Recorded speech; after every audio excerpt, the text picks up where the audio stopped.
Olá! Na aula de hoje nós iremos iniciar a unidade 2 do programa da nossa disciplina de Materiais de Construção Civil 1, que vai tratar sobre as propriedades dos materiais. Na unidade 1 nós falamos sobre uma parte introdutória e como é importante nós selecionarmos bem os materiais que nós vamos utilizar na construção civil, seja os materiais relacionados à instalação hidrossanitária, instalação elétrica, a parte de estruturas de concreto, a parte de alvenaria, né, a parte de esquadrias, tá? Nós devemos selecionar de forma correta para que a nossa edificação ela tenha um bom desempenho de qualidade e siga as regras e diretrizes da norma 15575, que é a norma de desempenho. Então, dos pontos que eu abordei na aula 1 é que a extrema para você fazer uma boa escolha vai depender da sua experiência como profissional, dos seus conhecimentos técnicos, tá?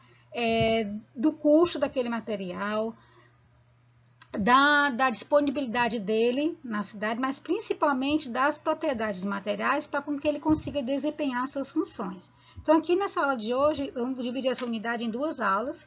Nós vamos falar sobre todas as propriedades inerentes aos materiais, que é importante nós, como engenheiros civis, sabermos, que é a parte das propriedades físicas, elétricas e térmicas. Física-mecânicas, elétricas e térmicas. Então, as propriedades físicas e mecânicas dos materiais, vamos iniciar por elas, tá? As propriedades dos materiais, ela diz respeito ao tipo e à intensidade que aquele material vai dar de resposta se ele for, se for aplicado nele um estímulo específico, tá? Então, esses materiais, eles têm propriedades que nós devemos checar que vão ser muito úteis na engenharia, tá? Porque a gente vai definir qual é o tipo de aplicação que aquele material vai ter na construção civil. Então, a propriedade dos materiais, principalmente propriedades físicas, dependem da homogeneidade do material. Se o material ele apresenta para uma dada propriedade uma igualdade nas três dimensões, nas dimensões x, y e z, que a gente chama de material isotrópico, ou se ele, aquela propriedade, ela apresenta uma igualdade apenas em uma das direções, tá? Que é a grande maioria dos materiais, que a gente chama de material anisotrópico. Então, um exemplo de material que aquela propriedade só responde em uma direção é a resistência mecânica das madeiras, tá? A resistência mecânica da madeira ela depende principalmente do sentido de orientação das fibras. Na direção paralela às fibras, a resistência ela tem de ser maior, e na direção transversal perpendicular, essa resistência tem de ser menor. Então, aqui a gente exemplifica o exemplo da madeira, né? Aqui a madeira ela é sujeita ao ensaio de compressão paralela às fibras.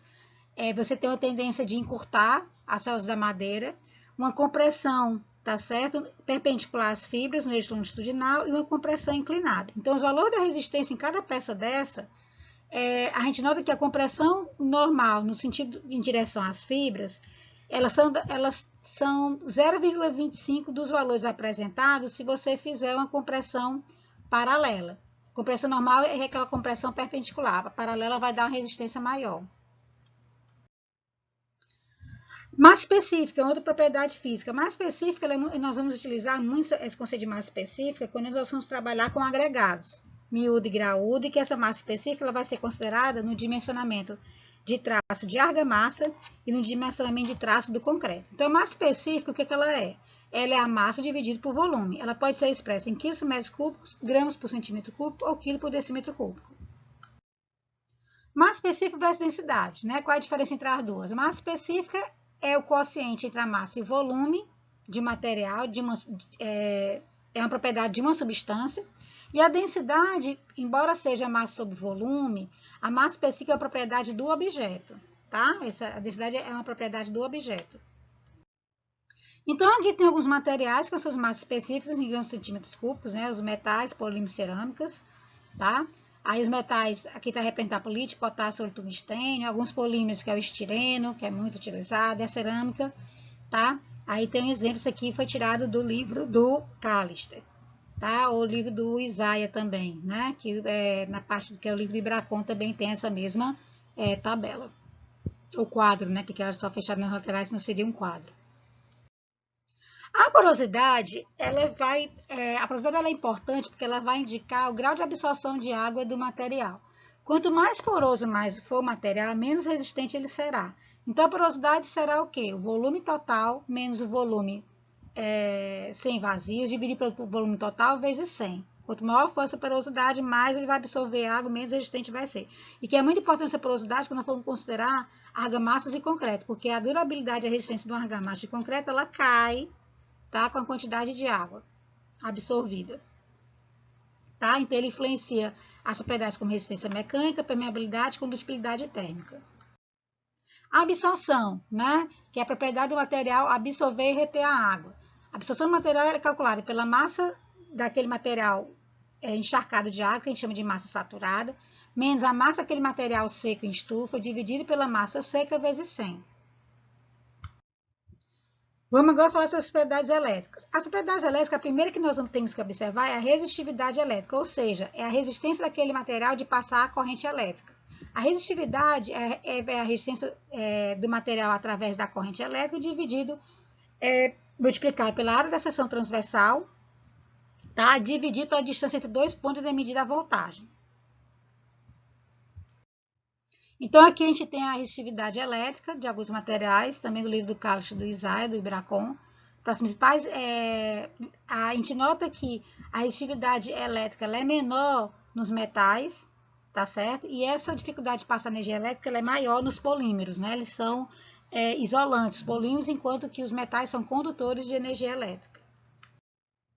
Aí aqui a gente tem também com relação ao concreto, tá? A resistividade do concreto. E aí essa resistividade do concreto ela vai influenciar na corrosão das armaduras. Quanto menor for a resistividade, maior a probabilidade de corrosão da armadura.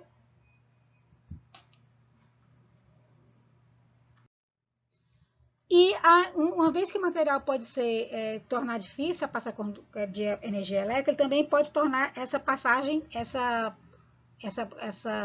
possibilidade de passar a corrente elétrica também fácil, que é o inverso da resistividade, que a gente chama de condutividade elétrica, que é o inverso da resistividade. Tá? Então, aqui a gente tem vou chamar de uma régua, né? Que ela classifica os materiais em isolantes, semicondutores e condutores de energia elétrica de acordo com essa condutibilidade térmica, tá? Elétrica, desculpe. Então, os materiais isolantes são geralmente os PVCs, tá certo? A borracha, madeira seca e os polímeros, tá? Os semicondutores são alguns metais, tá certo? E os condutores são o ferro, a liga de cobre, liga de alumínio, tá? Então, os fios de cobre são excelentes condutores elétricos, em que o cabeamento dele de borracha é um excelente isolante. Então, aqui nós vamos ver um vídeo, tá? Que ele fala sobre a condutividade dos materiais. Tá? Aqui ele vai mostrar vários, por exemplo, o ferro. Ele vai pegar o ferro e colocar na água, se acender a lâmpada, ele é um excelente condutor. Ó, toca aqui na água, excelente condutor. Tá? Vamos ver agora o alumínio, que é a liga metálica. Também vai acender a lâmpada. É também condutor de energia elétrica. Vamos ver agora o cobre, que é outra liga metálica. Também é um bom condutor.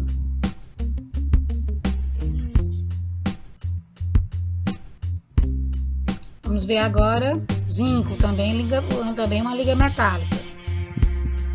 Como é um metal, também vai acender a lâmpada. Também bom condutor de energia elétrica. Agora vamos ver a madeira. A madeira é para ser isolante. Se ele é um isolante, ele não vai acender a lâmpada. Então, ó, é um bom isolante. Tem uma alta resistividade. Plástico também, que é o polímero, né? Também vai ser um isolante. Ele não vai ser um bom condutor. Também não acende a lâmpada.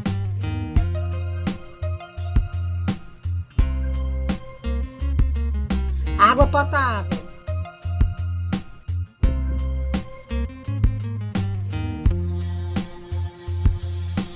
Aqui a água potável é um semicondutor. Água destilada.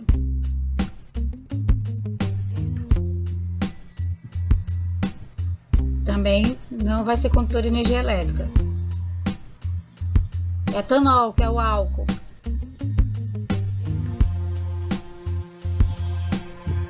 Também não.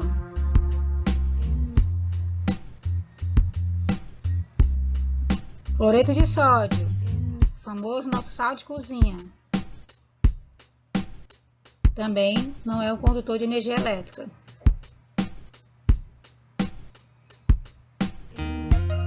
Hidróxido de sódio.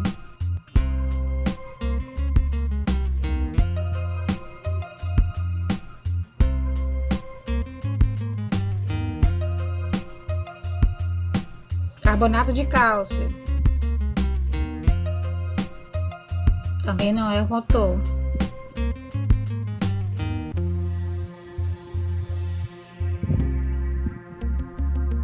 Naftalina, que é que a gente utiliza em armário para evitar mofo, né?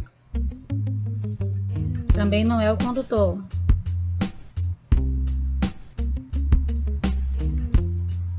Sacarose, que é um açúcar, adoçante.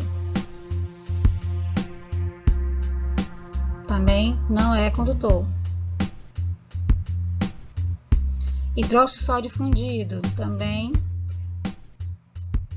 Aí é um condutor elétrico, porque é uma liga metálica. Vai ter a propriedade dos metais, né?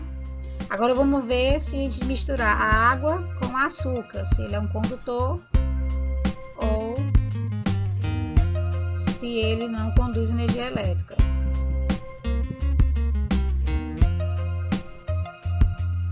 Mistura.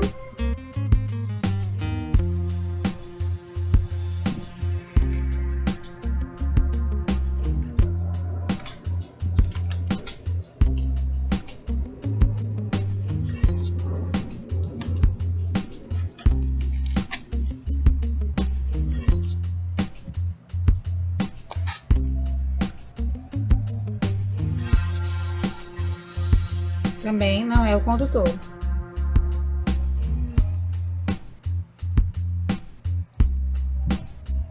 Vamos ver agora cloreto de sódio dissolvido na água.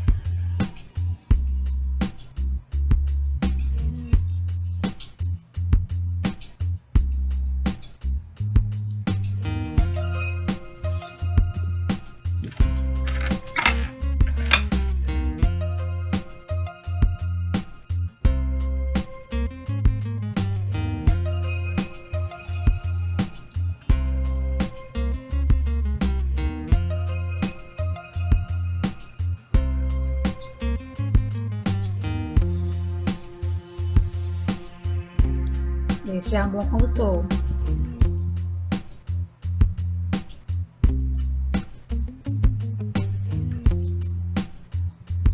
Vamos ver agora hidróxido de sódio aquoso. Também um bom condutor.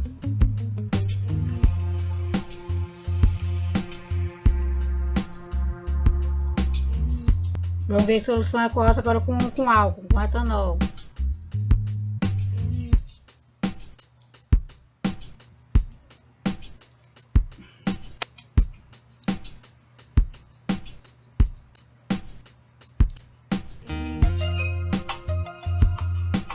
Já não é um bom condutor.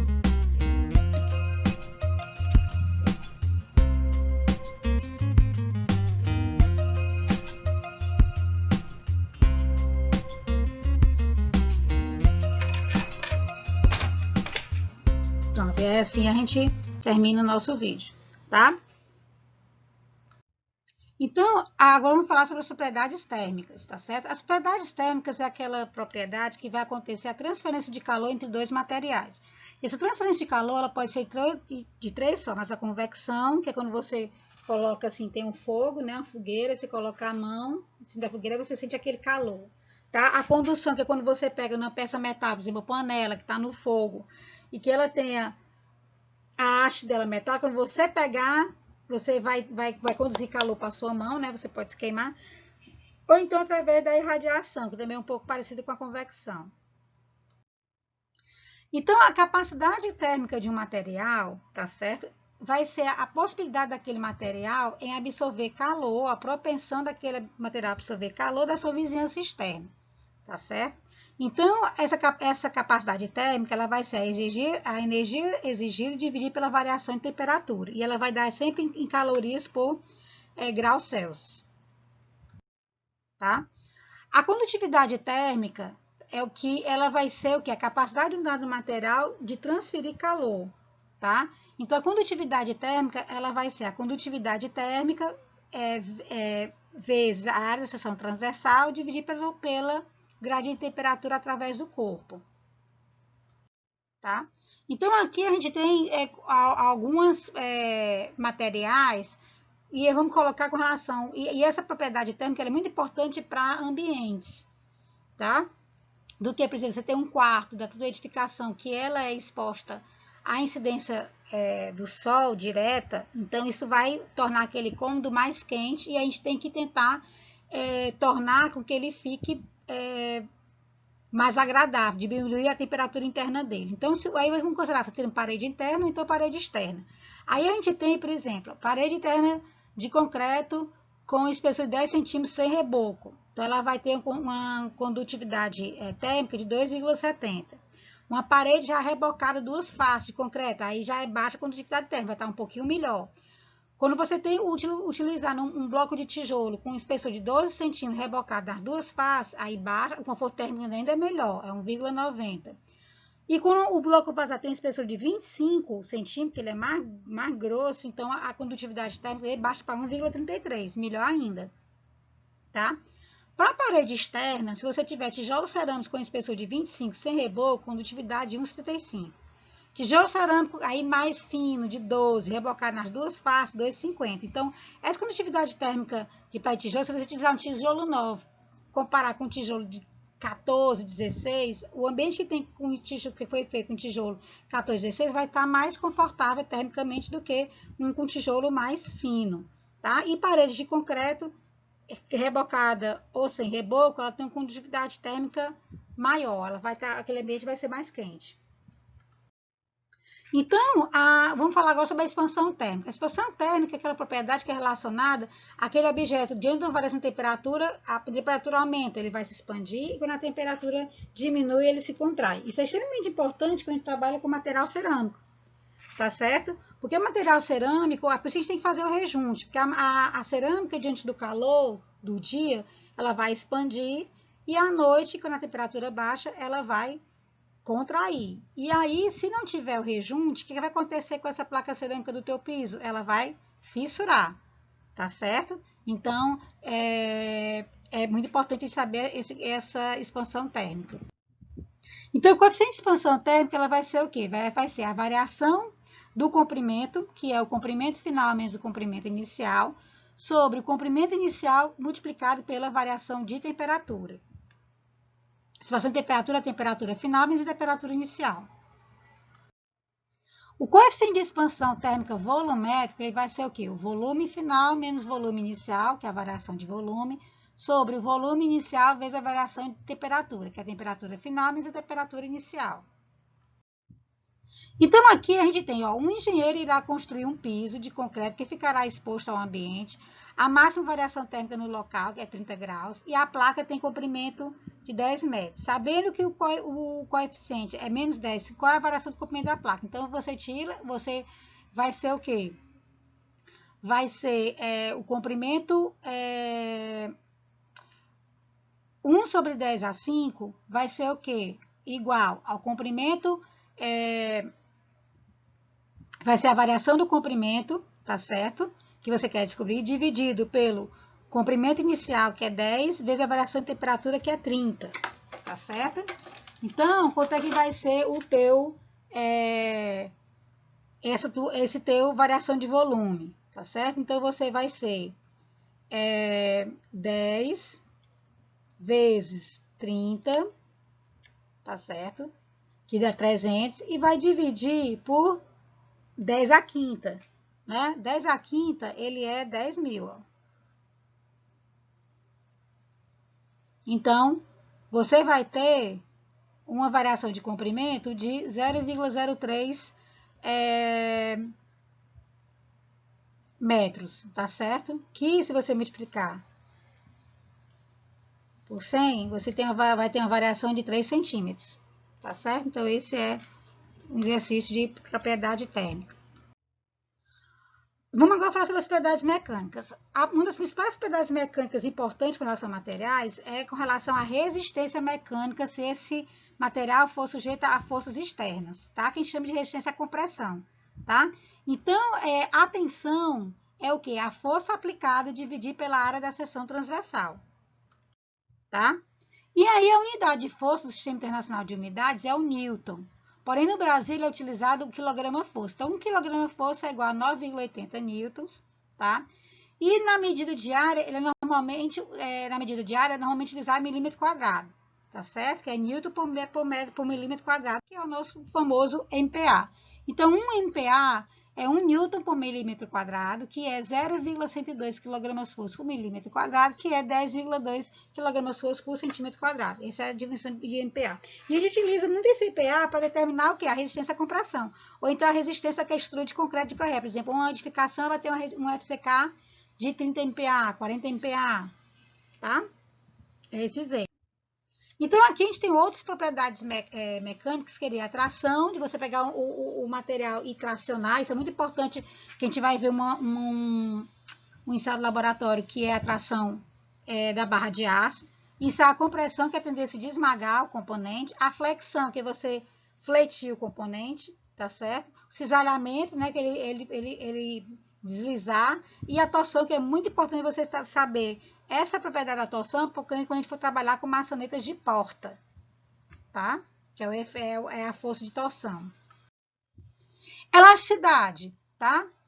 A elasticidade, tá certo? É quando você vai em cima da mola, né? Você vai pegar a mola, vai puxar a mola, tá certo? Dizendo a mola perfeita. Você puxa a mola e aí depois, quando você soltar, ela volta ao seu estado inicial, tá certo? Isso aí é um exemplo de quando a tensão para, a deformação cessa, é o exemplo da mola perfeita. E o que é muito importante de saber, para poder nós sabermos o molacidade que nós vamos falar na nossa segunda aula. Então, essas referências, bibliográficas que nós utilizamos, sempre falando que o nosso livro base é o livro Materiais de Construção do Falcão Bauer, volume 2, e complementar o livro do Ibracon.